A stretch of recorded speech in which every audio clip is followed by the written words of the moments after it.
Well, hello there. I've been doing some research on these new road traffic laws, and what I've dug up is quite interesting, actually. One of the new acts that are coming in is that all new homes must have an electric vehicle charging point installed from now. So every new build has to have an electric charging point. They're also coming into effect is the Clean Air Act, but it's specific to where you live. So I know I'm not quite too sure about Hull. I don't often drive into the middle of Hull, so I don't really know. So I'm going to have to check to see if there's going to be a Clean Air Act. Places like Bradford and Manchester and things like that, they've got them all. Anyway, but the councils are taking over some of the responsibility for policing the roads, like the police used to, but they can't be bothered to solve petty crimes anymore. So they just go and do their own thing. But the thing that's I've got notes. The thing that's one of the things that are coming up now is that the council can now issue moving traffic violations as well as other fixed penalty points or penalty notices. So their council can actually do what they call moving traffic offences. So this might include. There's a great long list of things that you could be fined for now, and the fine will be issued by the council. It's like I said yesterday about parking your car when it's facing the wrong way. If you're driving down the road in the left-hand lane and you pull over to the right-hand lane and you're facing the flow of traffic, you could be fined up to £1,000 now. Now I have to park in the street because there's no the driveway's not big enough to put my car on anyway.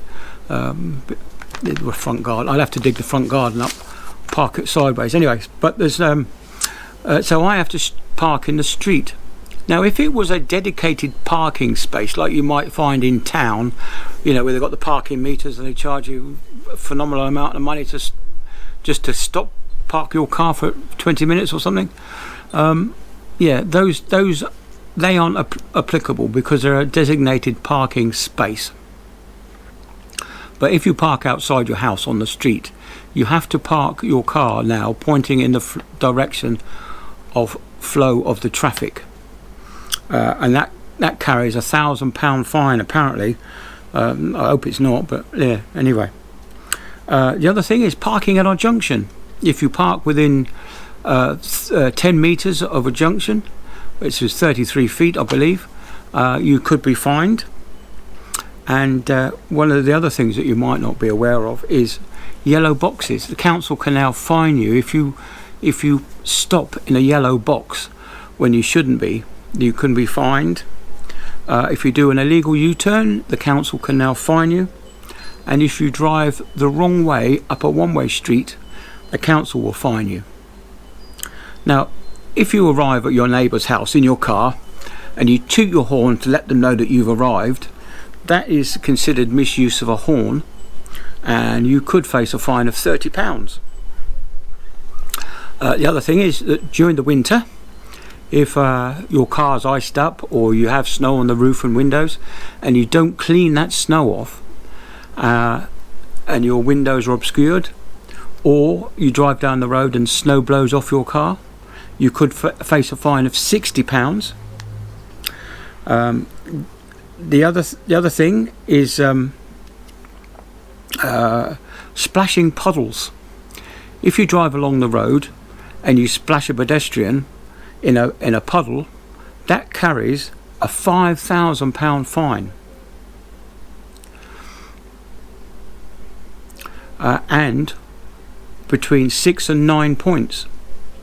So obviously if you splash a bus stop full of pedestrians waiting to get on a bus, you're going to get a £5,000 fine and 9 points on your licence, which is not good, is it? What else was it? Obviously there's other things like using a mobile phone as well. The councils will probably do that if they catch you.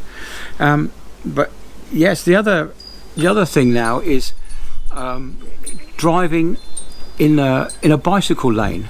Obviously, if it's a solid white line dividing the road between the main road and the cycle lane, that carries a fine. You're not allowed to drive in a cycle lane. A cycle lane with a dotted white line is that you shouldn't drive in that unless it's unavoidable. So that's it. You've got two types of cycle lane. You've got the solid white line, which you're not allowed in at all, and then there's a dotted white line dividing it where you can go into it if you have to, but you shouldn't be driving in it. And now, if, for example, there's an ambulance coming and you move into the cycle lane to allow the ambulance to go past, you're breaking the law and you could be fined for going into a cycle lane. So that's something to be aware of. If you hear the highway code says that you should really be listening out for ambulances and other emergency vehicles and making sure that you give way to them adequately, without going into a bus lane or a cycle lane. So these are quite important things now that are happening. Now these are all designed to make walking and cycling safer, which I fully agree that if you want to encourage people to go out on their bikes, then you have to make the roads safer. Now, if people can't act responsibly and give the cyclists the room that they need, then the government is going to legislate these things. And it's becoming quite clear now that these new rules and regulations are making it now so that it's taking the choice away from you from being a responsible car driver. They're forcing you now by law to be a responsible car driver. A bit like seatbelts back in those days when seatbelts were optional. You didn't have to put them on. The government suggested that it would be a good idea to put your seatbelt on. People said, no, I'm not going to do it. So the government said, okay, we'll take it out your hands and we'll make it compulsory. Same as crash helmets. We'll make those crash helmets compulsory for motorbikes.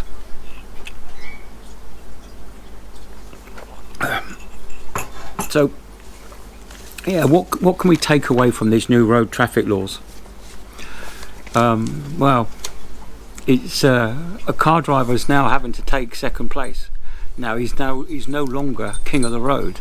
Unfortunately, it has always been, but it's now easier to prosecute wrongdoers. Pedestrians are king of the road. Pedestrians can use the whole road if they want to. They don't have to stick to the pavement. But cyclists, car drivers, motorbikes, they can't use the pavement. Pavements are for pedestrians.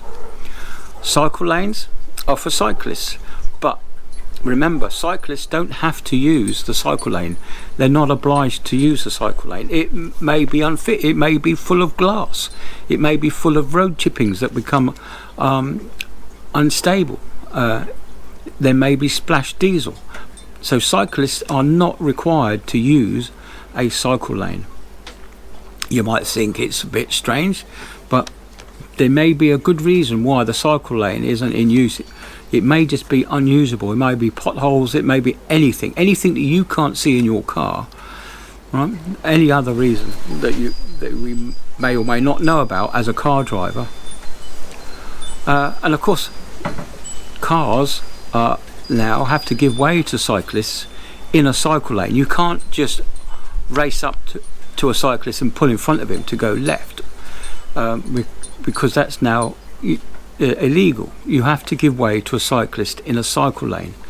Now, the same way as a pedestrian may cross a junction, say there's a T-junction and the main road goes along T-junction.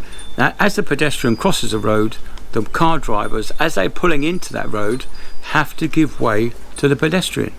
It's always been the case, but now the law is becoming easier to find these people who force pedestrians out of the way, because that's not the right thing.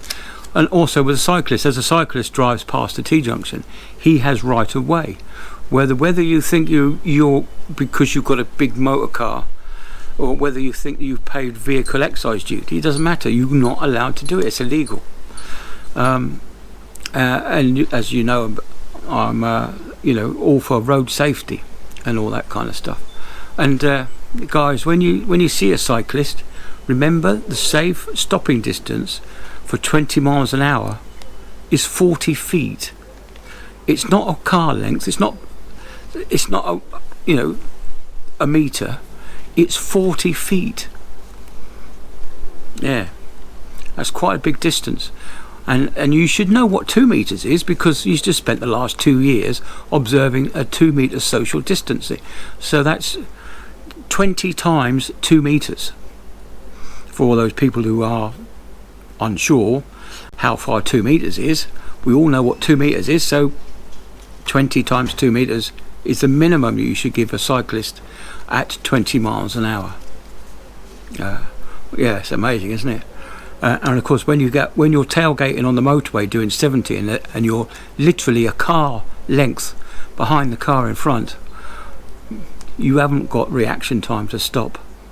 You haven't. If the car in front had to do an emergency stop, by the time you thought about lifting your foot off the accelerator and onto the brake, you're already embedded in the car in front.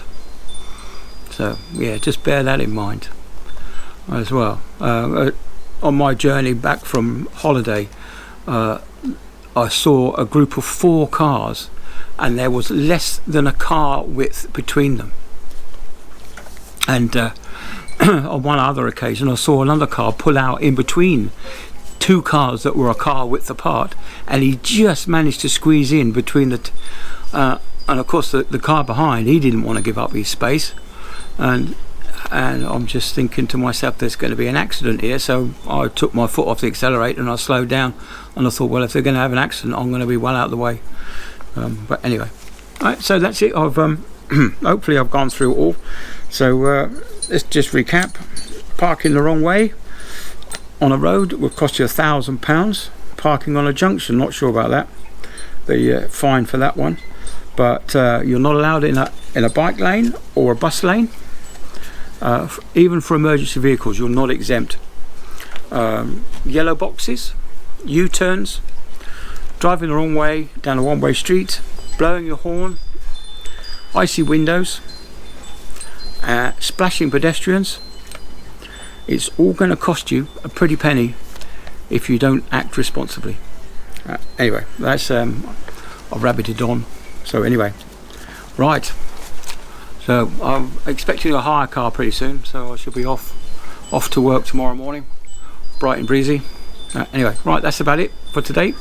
So I'll say goodbye and have a nice afternoon. See ya. Bye.